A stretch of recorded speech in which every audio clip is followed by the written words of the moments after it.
안녕하세요 여러분, 성공합시다. 하루 동안 잘 지내셨나요? 저는 아직도 계속 책 출간에 대한 감동으로 감격해하고 계속 눈물도 나고 그러네요. 또 여러분들이 여러 가지 나눠주셔가지고 저한테 얼마나 큰 기쁨이 되는지 몰라요. 자, 제가 하나 질문을 드릴 텐데요. 여러분 중에 혹시 하나님의 나라가, 재림의 때가 정확하게 언제이고 또 어디서 일어나는지 아시는 분 계신가요? 아니면 주위에 혹시 잘 알고 계신 분 계신가요? 그거 굉장히 이상한 거거든요. 그러니까 그렇게 정확하게 날짜와 때를, 장소를 얘기를 하면요, 얼른 피하시는 게 좋으세요. 왜 그런지 제가 오늘 말씀을 통해서 설명해 드릴게요. 자, 20절. 바리새인들이 하나님의 나라가 어느 때에 임하나이까 묻거늘 예수께서 대답하여 이르시되 하나님의 나라는 볼 수 있게 임하는 것이 아니요 또 여기 있다 저기 있다고도 못하리니 하나님의 나라는 너희 안에 있느니라. 자, 바리새인들이요, 하나님의 나라가 언제 오느냐고 물었어요. 이에 예수님께서 첫 번째, 하나님의 나라는 눈으로 볼 수 있게 임하는 것이 아니라고 얘기했죠. 두 번째, 또 여기 있다 저기 있다 말할 수도 없다고 하셨어요. 그래서 세 번째, 이미 너희 가운데 임했다 이렇게 말씀하세요. 일단 이렇게 설명한 것은 바리새인들이 생각하는 하나님 나라의 도래랑 예수님이 생각하는 하나님 나라랑의 크다란 갭이 있다는 것을 알 수 있는 거죠. 자, 우리가 지금 앞에서부터 계속 본 대로 유대인들은요, 특별히 이 당시 유대인들은요, 로마로부터 구원해줄 정치적인 메시아를 기다리고 있었어요. 그 메시아를 통해서 하나님의 나라가 임한다고 생각을 했거든요. 또 19장, 누가복음 19장 11절을 보면요, 그들이 이 말씀을 듣고 있을 때 비유를 더하여 말씀하시니 이는 자기가 예루살렘에 가까이 오셨고 그들은 하나님의 나라가 당장에 나타날 줄로 생각함이더라. 이렇게 예수님이 예루살렘으로 가까이 가시니까 이제 하나님의 나라가 이제 금방 임할 거라고 생각을 하고 있었던 거죠. 근데 예수님은 아주 분명하게 그들이 기대하는 것처럼 그런 가시적인 것이 아니라 이미 임했다고 말씀하세요.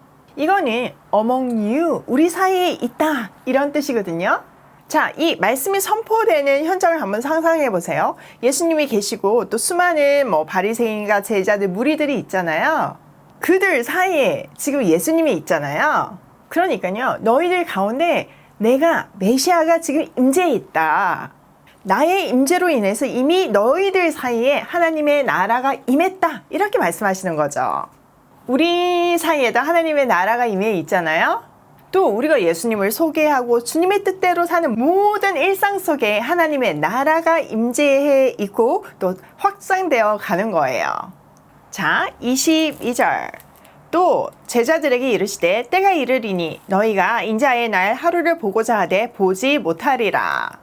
인자의 날들 중에서 하루라도 보고 싶어 할 때가 올 건데 보지 못한다고 하세요. 이것은 예수님의 십자가의 죽음을 암시하고 있는 거죠. 여기서 때는 십자가의 날을 말하는 거고요. 그 십자가의 죽음을 통해서, 그 고난을 통해서 결국은 하늘나라로 올라가셔서 보좌 우편에 앉아 계시는 거잖아요. 이 땅에서의 육신적인 부재를 말씀하시는 거예요. 자, 23절. 사람이 너희에게 말하되 보라 저기 있다 보라 여기 있다 하리라. 그러나 너희는 가지도 말고 따르지도 말라. 말세에는 거짓 선지자와 이단들이 많이 일어날 것이라고 예고하고 있는데 절대로 따라가면 안 된다, 그건 틀렸다 이렇게 경고하시고 계신 거죠. 그러니까 여러분 주위에서 내가 재림의 날이 언젠지 안다, 어디에서 일어난다 이렇게 정확하게 얘기하는 사람이 있으면 가지 말라고 지금 이때 다 얘기해 놓으신 거예요. 자, 24절. 번개가 하늘 아래 이쪽에서 번쩍이어 하늘 아래 저쪽까지 비침같이 인자도 자기 날에 그러하리라. 그러나 그가 먼저 많은 고난을 받으며 이 세대에게 버림바 되어야 할지니라.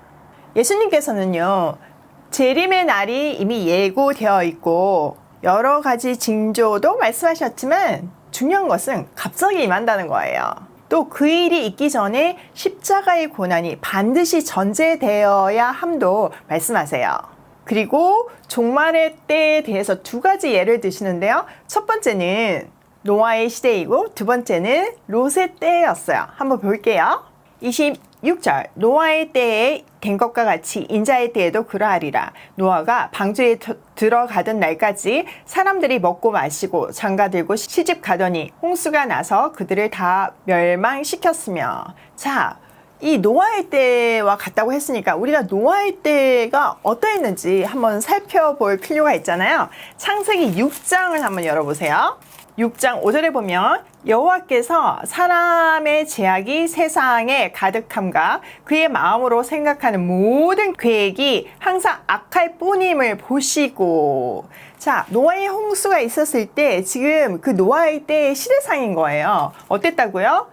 죄악이 세상에 가득 찼고 생각하는 것보다 다 나쁜 짓 하는 것만 생각하고 있었다는 거죠. 그래서 심판하실 수밖에 없었다는 거예요. 자, 이때 8절에 보세요. 8절. 그러나 노아는 하나님께 은혜를 입었더라. 그런 정말 죄가 간영한 시대에도 은혜를 입은 노아가 있었던 거죠. 자, 그에 대한 설명 9절. 이것이 노아의 족본이라. 노아는 의인이요 당대의 완전한 자라. 그는 하나님과 동행하였으며. 그는 의인이었고요. 당대의 완전한 자였어요. 그가 그렇게 살 수 있었던 거는 하나님과 동행했기 때문이죠. 이렇게 은혜를 입은 의인인 노아는요, 말씀대로 방주를 만들었지만 사람들은 비웃었고 그의 권유에도 불구하고 방주에 타지 않았어요. 또 노아가 방주에 타는 날까지 먹고 마시고 장가가고 시집가고 그냥 그런 일상을 살았어요. 결국 홍수가 그들을 멸망시켰어요. 근데 좀 이상하지 않나요? 먹고 마시고 시집가고 장가가는 거 나쁜 일 아니잖아요. 그 지금도 우리 하고 있고 노아도 했잖아요. 그거는 사실 사람들의 평범한 일상이고 삶의 패턴이에요. 그럼 뭐가 문제일까요? 그것만 했다는 것이 문제예요. 시집가고 장가가고 일상 사는 데에는 집중하면서 하나님 나라에는 관심이 없었던 거죠. 반면 노아는요, 하나님에 집중하면서 삶의 우선순위를 뒀어요. 그도 먹고 마시고 시집가고 장가가면서 일상을 살아가면서요. 또 7장 5절에 보면요, 노아가 여호와께서 자기에게 명하신 것을 다 준행하였더라 라고 말하고 있어요. 물론 노아도 완벽한 사람은 아니었어요. 방주에서 나온 뒤에 술 취해가지고 오점을 남기잖아요. 그의 불완전함에도 불구하고 삶의 우선순위를 주께 뒀다는 것이 중요한 거예요. 또 그렇게 할 수 있었던 거는 은혜를 입었기 때문인 거죠. 자, 28절. 또 롯의 때와 같으리니 사람들이 먹고 마시고 사고 팔고 심고 집을 짓더니 롯이 소돔에서 나가던 날에 하늘로부터 불과 유황이 비오듯 하여 그들을 멸망시켰느니라. 인자가 나타나는 날에도 이러하리라. 롯의 시대도 노아의 시대와 다르지 않았어요. 롯이 누군지 기억나시나요? 네, 아브라함의 조카였죠. 그가 아브라함에게서 분가할 때 선택했던 땅이 여호와의 동산 같고 애굽 같은 비옥한 소돔이었어요. 소돔은요, 당시에 최첨단 향락의 도시로서 하나님 나라하고는 극적인 대조를 이루는 세상 나라의 표상이었어요. 자, 그 소돔에 대한 설명이요, 창세기 18장 20절에 있는데요. 한번 볼게요. 여호와께서 또 이르시되 소돔과 고모라에 대한 부르짖음이 크고 그 죄악이 심히 무거우니. 네, 거기는 죄악의 도시였어요. 그런데 롯은 그곳을 택했고 그곳에서 성공까지 했어요. 어떻게 아냐? 19장 1절에 있어요. 한번 보실래요? 자, 19장 1절. 저녁 때 그 두 천사가 소돔에 이르니 마침 롯이 소돔 성문에 앉아 있다가 그들을 보고 일어나 영접하고 땅에 엎드려 절하며. 자, 소돔 성문에 있죠. 성문에 앉을 수 있는 사람은요, 당시의 재판관이나 아니면 지역 유지였다고 볼 수 있어요. 자, 그 죄악의 도시 소돔의 멸망 앞에서 아브라함이 소돔을 위해서 중보하였고 천사들이 그 롯을 끄집어냈어요. 롯이 그 멸망의 소식을 사이들에게 전했을 때는 농담으로 듣고 귀등으로도 듣지 않았죠. 롯도 사실 급박한 마음이 들어서 따라 나간 건 아니에요. 19장 16절 보세요. 그러나 롯이 지체함에 그 사람들이 롯의 손과 그의 아내의 손과 두 딸의 손을 잡아 인도하여 성 밖에 두니 여호와께서 그에게 자비를 더하심이었더라. 롯도 막 너무 지체하는 거예요. 망설이는 거예요. 왜냐하면 자기 여기에 이뤄놓은 게 너무 많잖아요. 너무 아까워서 떠나기가 아까운 거죠. 그런데 하나님의 강권적인 은혜로 말미암아 그들을 이끌어낸 거예요. 하나님의 심판의 경고에도 불구하고 눈이 다치고 귀가 먼 그 사람들은 아무것도 보이지도 들리지도 않았던 거죠. 자, 왜 롯에게 이런 강권적인 은혜가 임했을까요? 자, 19장 29절을 한번 볼게요. 하나님이 그 지역의 성을 멸하실 때, 곧 롯이 거주하는 성을 엎으실 때에 하나님이 아브라함을 생각하사 롯을 그 엎으시는 중에서 내보내셨더라. 아브라함과의 언약을 기억하시고 롯에게 긍휼을 베푸신 거예요. 결국 하나님 나라의 백성이 되고 구원을 얻는 것은 전적인 하나님의 은혜예요. 또 우리가 이 소돔의 이야기를 통해서 안 것 같이 그들도 노아의 때와 같이 삶의 향락에만 집중하다가 불시에 멸망을 당했어요. 세상 끝날은 그렇게 불시에 임한다는 거예요. 자, 31절. 그날에 만일 사람이 지붕이 있고 그의 세간이 그 집 안에 있으면 그것을 가지러 내려가지 말 것이요 밭에 있는 자도 그와 같이 뒤로 돌이키지 말 것이라. 롯의 처를 기억하라. 자, 롯의 처가 어떻게 됐죠? 예, 뒤돌아보지 말라고 경고를 했음에도 불구하고 미련 때문에 뒤돌아봐가지고 결국은 소금 기둥이 되었잖아요. 그러니까 그 예를 기억해서 남겨둔 것을 챙기려 하거나 되돌아가지 말라는 거예요. 자, 33절. 무릇 자기 목숨을 보존하고자 하는 자는 잃을 것이요 잃는 자는 살리리라. 내가 너에게 이르노니 그 밤에 둘이 한 자리에 누워 있음에 하나는 데려감을 얻고 하나는 버려둠을 당할 것이요 두 여자가 함께 맷돌을 갈고 있음에 하나는 데려감을 얻고 하나는 버려둠을 당할 것이니라. 종말의 때는요, 구원받는 자와 그렇지 않는 자 사이에 분명한 구분이 있을 것을 말해요. 즉 구원과 심판이 명백하다는 거죠. 자, 36절은 없고요. 37절. 그들이 대답하여 이르되 주여 어디 오니이까 이르시되 죽음 있는 곳에는 독수리가 모이느니라 하시니라. 자, 지금껏 예수님께서 설명해 주셨건만 제자들은 어디에서 그런 일이 벌어지나요? 하고 다시 물었어요. 이해를 전혀 못하고 있다는 증거예요. 예수님께서는요, 죽음이 있는 곳에 독수리들이 모일 곳이라는 격언을 사용해서 마무리하세요. 이거는 여러 의견들이 있는데요. 대표적인 첫 번째는 죽음이 있는 곳에 독수리가 나타나듯이 인자의 재림은 반드시 있을 거라는 거예요.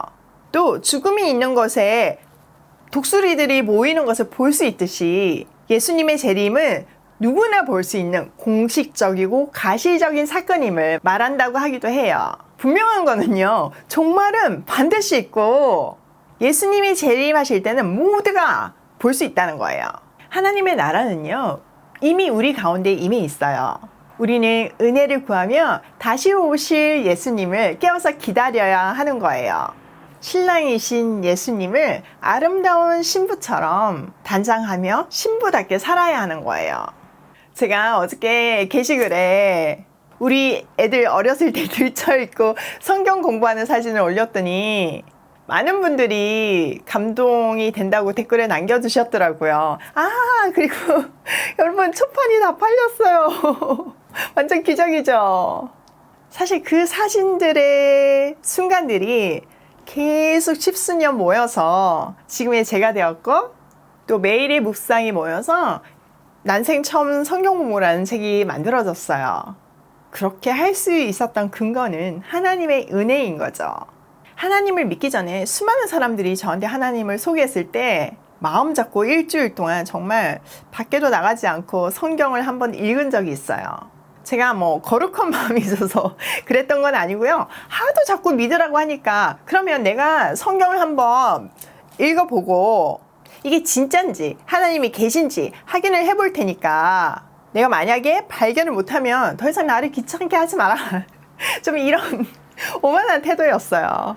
근데 무슨 말인지 하나도 모르겠더라고요. 근데 시간이 지나서 하나님의 때가 되었을 때 돌아온 탕자 설교를 통해서 나를 오랫동안 기다려오신 그 하나님 아버지가 너무 궁금해졌어요. 그리고 다시 성경을 연구하기 시작했어요. 그때는 눈이 열리더라고요. 너무 재밌어가지고 진짜 하루에 처음에는 거의 20시간씩 그리고 뭐 중간에는 어쨌든 15시간 이상씩 제가 매일매일 성경을 연구했어요. 그 시간들이 모여서 성경 선생님이 된 거죠. 진짜 아무리 생각해도 전적인 하나님의 은혜예요. 성경은 지식으로 읽어지는 책이 아닌 거 맞아요. 그렇지만 노력조차 안 한다는 거는 말도 안 돼요. 또 성경은 진리를 다루는 굉장히 깊은 책이기 때문에 세상 소리에 집중해 있으면 읽어도 읽어지지 않는 거예요. 그럼 우리도 뭐 라디오를 듣는데 주위에 잡음이 너무 심하면 아무것도 안 들리잖아요. 마찬가지예요. 그 깊은 진리를 그렇게 만만치 않는 성경을 좀 잘 설명해 주는 보조 가이드북이 있으면 훨씬 읽기가 수월하거든요. 제가 성경을 한 주를 해석하기 위해서 성경 번역본을 여러 권을 펼쳐놓고 또 수십 권의 책을 읽어야지만 해석이 될 때가 많아요. 한 번에 깨달아지지도 않고요. 읽고 또 읽고 또 읽고 기도하고 묵상하고 은혜를 구하고 씨름을 해야지만 깨달아질 때가 있고 또 다 안 깨달아지죠, 당연히. 그렇지만 완벽하지는 않지만 그래도 건강한 성경을 조금 쉽게 풀어주는 그렇게 깨달은 요약본을 하나님께서 제게 주신 달란트 쉽게 설명하는 재능을 통해서 성경을 가르치고 있는 거예요. 그런 책이 나한테도 있었으면 너무 좋겠다는 생각을 참 많이 했거든요. 없어서 쓴 거죠.